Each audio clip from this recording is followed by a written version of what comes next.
What's up mga idol? Yamaha Big Bikes price update at new model na ating abangan dahil last mata po tayo, no? Per month at malapit na mag 2025. Gaya nitong 2024 Yamaha MT-09 na atin pong nasilayan at available na rin dito sa Pilipinas. Ang update natin dito mga idols, ang unit na to ay pre-order kasi nga very limited yung units nila. So hintayin natin ang availability ng bagong Yamaha MT-09 SP version. So meron na rin tayong mga natulungan na nakakuha nito at talagang napakagwapo niyan. At sa katatapos lang na European show kung saan yung EICMA 2024, nilaunch din nila doon ang new 2025 T-Max. Meron tayong Tech Max at standard version. At sa front face design ng bagong T-Max ay binago nila ng konti, no? Medyo mayroong facelift silang ginawa dyan. At syempre dito rin sa 2025 new Tenere 700. So meron na silang rally version. Yan po yung mga bagong model na ating aabangan sa mga Yamaha Big Bikes next year na yan mga idol. Kaya tumutok kayo sa ating YouTube channel at Facebook page, Boyet Salabarria. I-update natin kayo. Especially kung kailan po i-release ng Yamaha Motors Philippines ang bagong Yamaha R9 na may presyo in US dollar 12,499 at pag kinonvert natin yan sa Philippine peso 710,000 pesos. Siyempre included pa ang mga taxes or shipping fee, so tataas pa yan. And hopefully hindi na yan umabot ng 800,000. Depende pa rin sa Yamaha Motors Philippines. At ang bagong model na Yamaha R9 fully faired sports bike, kita naman po ninyo yung kanyang formahan, napakaganda at aggressive, ano, very sporty. Same engine ng MT-09 890cc, crossplane or triple cylinder to, 12 valves with max power 117.4 HP at max torque 93 Nm. Pagdating po sa kanyang mga top features, equipped to ng dual channel ABS at syempre meron din niyang Bosch 6-axis IMU. Riding modes, meron ito, power modes, brake control, phone connection, cruise control. Ang kanyang other features, back slips regulator, slide and lift control at engine brake management. And sa dimension naman, ang seat height niyan ay 830mm at ang kanyang total weight naman 195 kilograms. Again mga idols, ito po ay may 6-speed transmission at equipped din ng quick shifter. At syempre, para sa ating Yamaha R9, ayan po yung mga color na available, blue, black at white and red. Napaka-forma. Isa rin sa pinaka-iniintay din natin sa Pilipinas, ang 2025 Yamaha MT-07. May presyo na 8,599 USA dollar. Pagdating naman po sa Philippine peso, kung i-convert natin to, ang total naman po niyan ay 507,150. Kung mapapansin nyo po, sana kung ito'y dadalhin sa Yamaha Motors Philippines ay hindi na masyadong lalayo dyan yung presyo, no? Pero siyempre, ang ating old model na meron sa Pilipinas ay may presyo naman na 499,000. At when it comes to engine, pareho pa rin po yan, 689cc, twin cylinder, yan po yung max power, 72.4 HP, at max torque, 68 Nm, 8 valves to, 6-speed transmission, and equipped na to ng quick shifter. Plus, ang kanyang suspension, naka-inverted na to, 41mm KYB upside down forks at naka-monoshock sa likuran.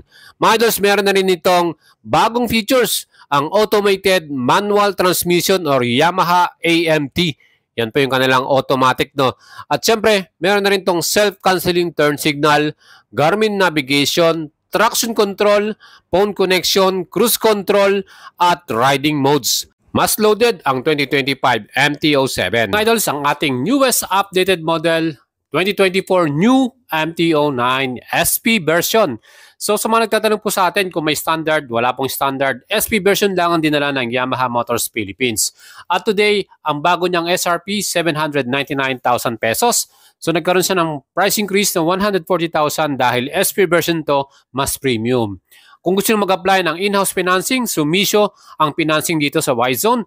All-in down payment nila dyan is 219,701, 24 months, 33,000 at 36 months, 24,626 pesos. Ang brand new MT-09 SP ay may colorway na Icon Performance at ang bago dito, yung front headlight design, taillight design, brand new din yung kanyang pinaka-suspension sa front, KYB fully adjustable yan. Sa likod naman, naka all-in suspension, fully adjustable din. At yung kanyang braking power, Brembo Stilima lang naman ang nilagay nila dito. With new 5 inches TFT display, mas informative na yung kanyang meter panel. Mga idols, lahat po ng mga information na yan, tignan nyo sa ating YouTube channel. Meron tayong full review ng specs and features. And this year 2024, meron tayong bagong T-Max, Tech-Max. May color to na dark magma. Yan po yung combination ng dark red at black color. Mga idols, itong ating very powerful maxi scooter na to ay may bagong SRP na 859,000 pesos. At ang kanyang increase naman, 10,000 pesos. So meron din tayong in-increase na 10K dito. Para naman sa ating in-house financing, all-in down payment, 235,076. 24 months to pay, 35,870. At 36 months to pay, 26,459. At pagdating sa performance, very powerful ang engine nito. 560cc ang displacement. At yan po ay naka 360-degree crank. Yan po ay Euro 5 compliant na rin. At syempre pa, CVT transmission. Yung kanyang napakalaking display na yan, pwede rin po tayo sa Y-Connect with navigation. Ang seat height ito ay merong sukat na 800mm at total bigat naman ito 220 kg with fuel tank capacity na 15 liters. Electronic adjustable yung kanyang pinaka-windshield na yan. At syempre meron din tayong T-Max standard version, same engine, 560cc to. And perfect tong big bike na to para sa mga long touring or malayuan nating rides. Ang SRP naman ito, 779,000 pesos. All-in down payment, 214,475. At 24 months to pay, 32,224. And 36 months to pay, 23,679 pesos. Mga idol, pag itong dala mo, siguradong i-enjoy mo na lang yung rides mo.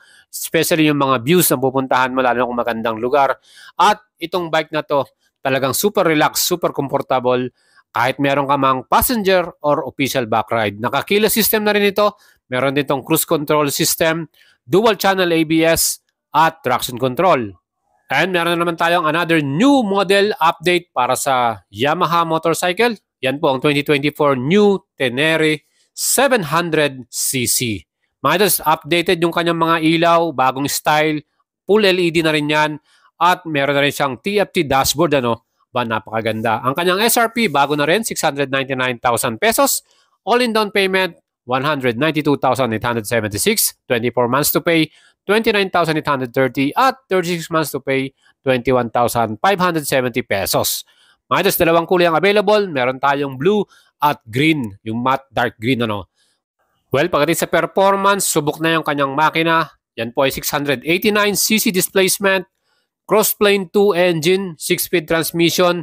Yung ating braking power sa front, naka-dual disc with Brembo caliper. Sa likod naman, single disc Brembo caliper din yan. Ang kagandahan sa ating new 2024 model, pwede mo na pong switch off ang ABS natin sa rear. Diba, napakatindi. Yung kanyang flat seat na upuan ay talagang makapit.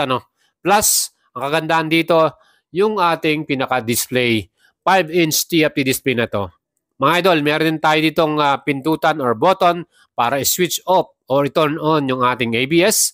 And yung ating namang pinaka-USB charger, ready na yan. Meron din tong navigation, Y-Connect, Kaya mga idol, napakaganda at moderno ng bagong Tenere 700. Kita nyo yung kanyang display, May tayong dalawang team, pang off-road at pang street. Yan po yung mga style nila. Mga idol, itong bagong Tenere 700, may option nyo na palagyan mo ng quick shifter. So ngayon, inayos na nila, quick shifter ready na. May abang na yan. Kaya mas madali para sa inyo. Ayan yung ating front headlight. Ang pogi din ang design nito. 4 projector headlamp yan. Napakalinaw niyan sa gabi. Ayan, next model naman natin. Kung gusto nyo po ng retro style classic bike. New XSR 900cc. Siyempre pa, may dalawang kulay, black and blue na pagpipilian natin. Ang SRP naman ito, 729,000 pesos. All-in down payment, 200,563. 24 months to pay, 30,168. At 36 months to pay, 22,172 pesos. Ang in-house financing dito sa Y-Zone ay Sumisho Financing. Pwede po kayo mag-apply dyan. Kailangan nyo lang mag-provide ng inyong proof of income, proof of billing, at bank statement. Kailangan nyo rin mag-provide nyan. Plus, syempre, meron kayong post-dated check pag na-approve na kayo. Mga idols, may co-maker din dapat kayong isasama. And next model naman natin, XSR 700, another classic bike. Dalawang color din ang available, may white tayo at black. SRP naman ito, 539,000 pesos. Para naman sa ating in-house financing, all-in down payment, 153,176, 24 months to pay 22,357 at 36 months to pay 16,445. Ang pogi din talaga na itsura nitong ating color black. Ang engine nito, Crossplane 2, 689cc with sleeper clutch, with dual channel ABS. Napaka-classic nung kanyang tangke at yung kanyang meter display. Next model naman, itong ating sport touring bike, Racer 9 GT. Aba mga idol, dalawang kulay din ang available nito, merong black at Icon Performance Color. Ang kanyang SRP, 929,000 pesos. All-in down payment, 253,713. 24 months to pay, 38,775. At 36 months to pay, 28,597 pesos. Ito mga idol kung gusto nyo mag-touring, malayuan, perfect ito dahil napaka-modern nito. Meron tong cruise control, 6-axis IMU, naka-throttle by wire to, at meron itong fully adjustable KYB suspension with reliable 890cc displacement, triple-cylinder engine, 6-speed assisted slipper clutch, and equipped ng ABS and traction control. Mga idols, next model naman natin, Master of Torque MT-07. Ito ang ating beginner bike para sa sports naked big bike ng Yamaha motorcycle. SRP nito 499,000, all-in down payment 142,126 at 24 months to pay 20,713, 36 months to pay 15,240 pesos. Same engine ng ating XSR 700 at Tenere 700. Ito po, Crossplane 2 engine din to with anti-lock braking system at syempre sleeper clutch. And next model naman natin, ang Bolt R. Ito po, cruiser bike ito at meron tong total displacement 942cc. Yan din po ay 4 valves between engine with 5-speed transmission. Ang kanyang SRP 619,000 pesos. All-in down payment 172,876. 24 months to pay 25,646 at 36 months to pay 18,857. Yung color niya ay gray color, Ang gwapong tignan. Very minimalist to at talagang bumagay din yung kanyang meter display na digital. Siyempre, mababa ang kanyang seat height. Perfecto sa mga Filipino riders, 690mm yung kanyang sukat dyan sa seat height. At yan po ay meron namang gulong na 190 by 19 sa front at 150/80 by 16 inch sa atin namang rear tire. Ang forma niya, di ba? Bolt R. Next model naman natin, ang pinaka top of the line na MT-10 SP version din ito. Mga idol, nakita naman po ninyo, Icon Performance Color. Ang SRP nito, 1,099,000 pesos. At ang ating namang in-house financing, all-in down payment, 298,176. 24 months to pay, 45,831. At 36 months to pay, 33,791 pesos. Ito ang ating MT-10 SP. Meron tong total displacement, 998cc, Euro 5 compliant, Crossplane 4 engine. So 4-cylinder to mga idos At ang kagandahan dyan, fully adjustable yung ating front suspension, electronic yan. At yung ating likuran, ganun din. At all-ins yung mga brand yan. Again, yung ating brush aluminum swing arm, bumagay pa.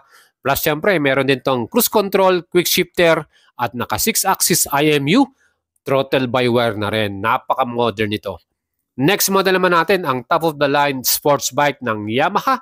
Walang iba ang R1M. This one is a MotoGP inspired racing bike, Super sports, talagang napakaganda nito. At mayroon tong SRP 1,799,000 pesos. At ito po, talagang super modern din. Fully digital ang kanyang super bike technology na to. Well, pagdating sa kanyang pinaka-pro suspension, all-in suspension, yan din po yung electronic adjustable, same sa ating likuran din. At ang kagandahan dito, yung ating makina, Crossplane 4 din ito, 998cc displacement, 6-speed transmission with brush aluminum swing arm, very lightweight At yung mga pairings nito, carbon mga idol. Talagang super lightweight itong bike na to. With throttle by wire, meron din tong riding modes, kaya talagang pang racetrack ready na. Next model, ang bagong Yamaha YZF R7 naman. Sports bike, middleweight category. SRP naman ito, 597,000 pesos. Ang color na to ay race blue, At pagdating sa kanyang in-house financing, all-in down payment 167,458, 24 months to pay 24,742 at 36 months to pay 18,194 pesos. Fully digital yung ating instrument panel at nakita mo yung kanyang engine, same ng ating MT-07. Yan din po ay 698cc, 2-cylinder, 270 degrees crank or crossplane 2 engine. Yan po ang ating YZF R7 sports bike. And mga idols, abangan nyo po ang ating magiging update para sa bagong sports bike na Yamaha R9. Yes mga idol, sana po ay hindi na patagalin pa ng Yamaha Motors Philippines na sana dalingan na nila ito as soon as possible. Ang dami na po nagtatanong sa atin kung kailan kaya nila ito i-release sa Pilipinas. At mga idols, kung kayo po ay may requirement, gusto nyo maglabas ng bagong Yamaha Big Bikes, pwede kayong mag-PM sa ating Facebook page, Boyet Salabarria. Send message lang kayo dyan. And sure na i-assist natin kayo at tutulungan makahanap ng inyong dream big bikes. Mga idols, ano pong masasabi nyo sa bagong YZF R9? Leave your comments sa ating video. Gusto nyo bang hintayin to? Gusto nyo bang bilhin to? Or meron kayong ibang option? Siyempre, sa ngayon, ang dami ng mga bagong brand at bagong model na lumalabas na mga ganitong klaseng engine, triple cylinder. And siyempre pagdating sa premium, quality, pagkakagawa, talagang the best ang Yamaha. Diyan sila mapagmamalaki. Quality at elegante talaga. Ganitong bagong 2025 Yamaha MT-07. Ito, fully loaded na rin, Kumbaga, nilagay na rin nila lahat yung mga missing sa ating old MT-07. Gaya ng quick shifter, traction control, TFT display, at meron pa silang bagong Yamaha manual automated. Kaya talagang perfecto. Bagong-bagong design, bagong style. Ano pang hinihintay ninyo? Abangan nyo yung ating magiging update sa ating dalawang bagong model na to. Hopefully yan po i-release na soon as possible. Salamat po sa ating mga sponsor. Lagi lang kayo sumuporta at tumutok sa ating channel. Please don't forget to subscribe.